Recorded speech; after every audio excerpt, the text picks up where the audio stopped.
इसमें धधक रहा है विद्रोह का लावा। विद्रोह की पूरी जानकारी CLU गैंग को। विद्रोह को कितने दिन टालेगी कांग्रेस, ये तंज करते हुए सवाल उठाया बीजेपी ने। अभी तक पूरी लिस्ट जारी नहीं कर पाई कांग्रेस। 90 सीटों पर ऐलान के बाद बिखराव तय। बीजेपी ने इस तरह से निशाना साधा है कांग्रेस की दूसरी लिस्ट जारी होने के बाद। आपको बता दें कि कांग्रेस ने पहले 32 लोगों की लिस्ट जारी की थी, 32 उम्मीदवारों की, 31 के साथ फिर 32, और 32 के बाद जो दूसरी लिस्ट जारी हुई है उसमें 9 नाम हैं। इस तरह से कुल 41 नाम अभी सामने आए हैं। इस पर बीजेपी ने तंज कसा है। बीजेपी के ऐसा कहने के पीछे क्या कारण है, और ये जो अब चुनाव नजदीक आते आते ये राजनीतिक जो है छींटाकशी और कितनी तेज होगी। हमारे साथ हमारे रिपोर्टर अंकित दुदानी जुड़ चुके हैं। अंकित, दो सवाल के दो पहलू हैं। एक तो यह है कि जो 9 उम्मीदवारों के नाम दूसरी लिस्ट में सामने आए हैं, पहले उसके बारे में बताएं कि उसमें क्या अपेक्षित था और क्या उसके मुताबिक ही वो नाम आए हैं, या उसमें कुछ चौंकाने वाली जो है वो फहरिस्त है। बिल्कुल, जो 9 नामों की लिस्ट जो कांग्रेस ने जारी की है, तो उसमें अगर बात की जाए तो कुछ पुराने चेहरे ही हैं। उसमें चाहे अशोक अरोड़ा का नाम ले लें, उसमें चाहे कुलदीप शर्मा का नाम ले लें, उसमें चाहे परमवीर सिंह का नाम ले लें।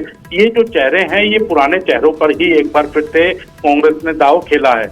वहीं अगर बात की जाए नए चेहरों की, तो नए चेहरों पर भी इस 9 की लिस्ट में दांव खेला गया है।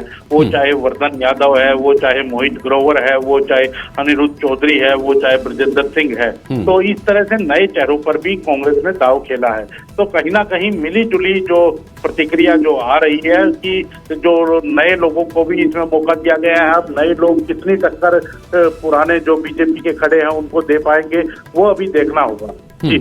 जी अंकित, अब दूसरा सवाल ये है कि जिस तरह से हमने देखा कि जब बीजेपी के लिस्ट आए तो उसके बाद काफी बड़ी संख्या में जो नाराज थे, जो संभावित उम्मीदवार जिन्हें ऐसी आशा थी कि उन्हें टिकट मिलेगा, लेकिन टिकट नहीं मिला तो काफी बिखराव देखने को मिला। कई लोगों ने पार्टी छोड़ी, कई लोगों ने इस्तीफा दिया। लेकिन अब जो कांग्रेस पर बीजेपी का जो ये तंज है उसके क्या माने हैं, और क्या कहीं ना कहीं जो बीजेपी ने तंज कसा है कि अभी तक कांग्रेस ने आधी सीटें भी पर भी अनाउंस नहीं किया है और विद्रोह की लहर है, क्या इसमें कुछ सच्चाई नजर आ रही है? बिल्कुल, बीजेपी ने जो तंज कसा है कांग्रेस के ऊपर और ट्वीट के माध्यम से तंज कसा है, लेकिन ये तंज कहीं ना कहीं राजनीतिक रूप से है। लेकिन वो एक कहावत है कि जिसके खुद के घर शीशे के होते हैं वो दूसरों पर पत्थर नहीं बरसाया करते।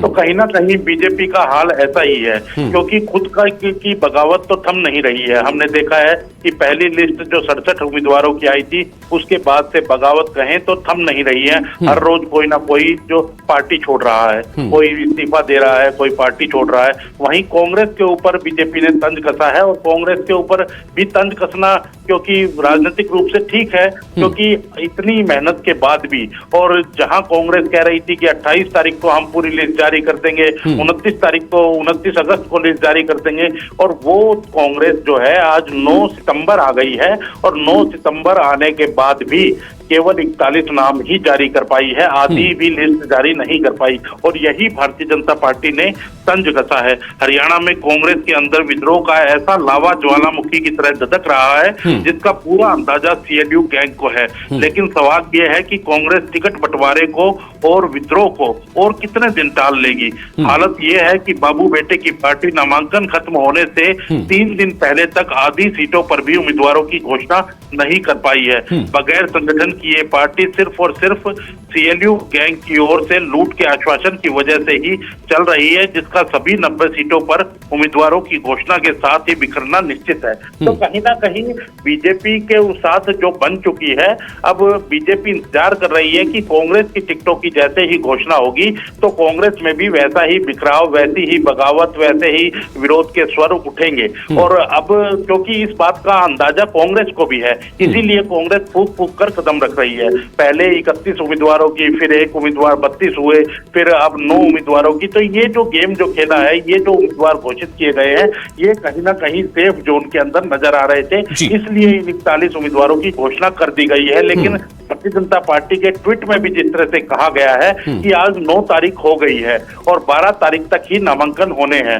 तो कहीं ना कहीं आज और कल के अंदर ये जो पूरी लिस्ट है वो बीजेपी के भी बचे हुए 27 कैंडिडेट की बीजेपी को घोषित करनी पड़ेगी, वहीं कांग्रेस को घोषित करनी पड़ेगी, और जो दूसरी पार्टियां जननायक जनता पार्टी हो या इंडियन नेशनल लोकदल हो, सब लोग दावा कर रहे हैं कि हम 90 सीटों पर चुनाव लड़ेंगे, उनको भी उम्मीदवारों की जो है वो घोषणा करनी ही करनी पड़ेगी, वरना कहीं ना कहीं वो चुनाव लड़ने से वंचित रह जाएंगे। जी चलिए, बहुत शुक्रिया आपका तमाम जानकारी के लिए अंकित। तो ये राजनीतिक वार पलटवार का मौका कोई भी पार्टी छोड़ना नहीं चाहती और बीजेपी ने जो है तंज कसा है कांग्रेस पर। अब देखना यह होगा कि कांग्रेस कितनी जल्दी बाकी जो सीटें भी हैं, अभी आधे से ज्यादा सीटें अनाउंस करना कांग्रेस के लिए बाकी है, वो उसे कब अनाउंस करती है।